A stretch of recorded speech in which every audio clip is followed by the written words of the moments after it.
It's been a really strange time the last month or two. I think I'm really coming out the other side of a really difficult period in my life when I had to face up to a whole load of things that I probably have been putting away for a very long time. And the reason I had to face up to them was because we bought a house around the corner from our nephew, and we had some things to do. It's a really beautiful house. It's big and it's amazing, old house. We had a lot to do with it, but when we moved in, I realized that next door they keep birds in their garden, in the front garden. And I'm not just talking birds, I'm talking Amazonian parrots and cages full of yappy little green and yellow things that are literally insanely loud. And they start in the morning and they go all day until darkness comes. I had the closest thing I've had to a nervous breakdown. I was crying. I was devastated. I said, I can't live in the house. I can't live in the house like this. I cannot live in a house next door to this noise, because it was inside my brain. My amygdala was fried, frazzled, distraught, absolutely panic-stricken. They were approached and about this, and they said they weren't going to do anything about it because they've lived there for years. Nobody said anything. Now in Thailand, people tend not to complain, so I suspect that the neighbors were just putting up with it. So I dropped in a little letter saying I would really appreciate if they could address the problem of the birds, and I didn't want to cause any stress or any embarrassment. They moved one of the birds around the corner to the side away from our house. It was noticeably a little bit quieter, a little bit. The people on the other side finally had enough and went nuts in a Thai way. Sorry, I think that really is too loud. After we slept there for the first night, the next morning I dropped around and I rang on the doorbell, and the wife came out and she was a bit frazzled. She brought her husband out. He just told me to go away or he would call security. He told me this 3 times. He was extremely rude. And I was very polite. I'm a guest in this country, I always tell myself. Anyway, I was quite devastated by how rude he was. But then the next day, miraculously, because the Thai people had complained, they removed the huge big parrot. He was taken away in a car, and one cage full of squawkies was taken away on the back of a motorbike by the security men.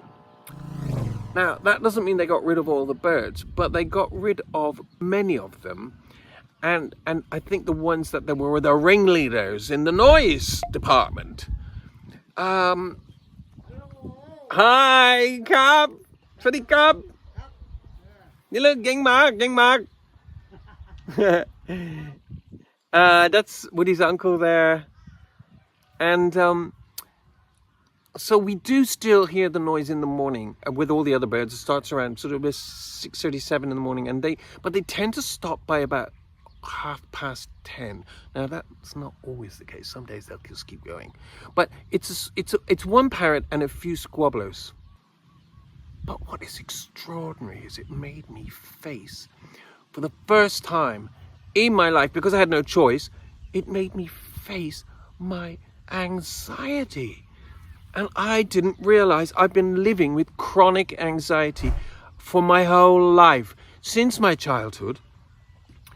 Noises and disturb me. I had a very, very uncomfortable upbringing. I had parents who didn't get along, and then my father abandoned us when I was about 4. He did that thing which people do when they get older. They come back and they just pretend that it all didn't happen. And he expected me to run around and do all these things for him in the last years of his life, which I did. I never addressed the fact that I live much of my life on edge, emotionally nervous. Imagine going into a life as a performer of all things, where you put yourself under emotional pressure. And anyway, I probably did that just to punish myself.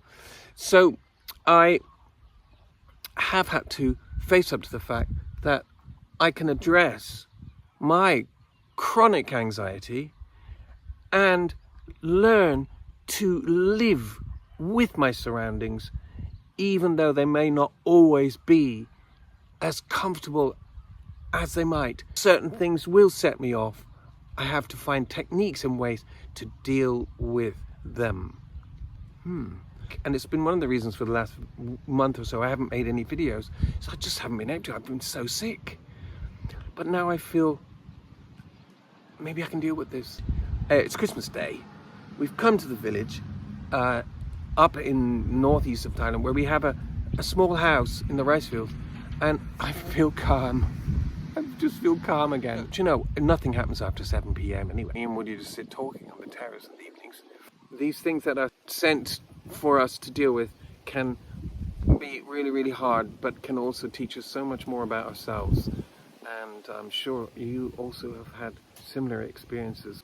And what's interesting is that we have had these traumas when we were younger, and we become so adept at covering them up that we don't know that they're still there, still part of us, still manifesting in ways. And this has been really, really interesting. Thanks for watching. It's William here, Bangkok voice coach in Thailand on Christmas Day. Bye.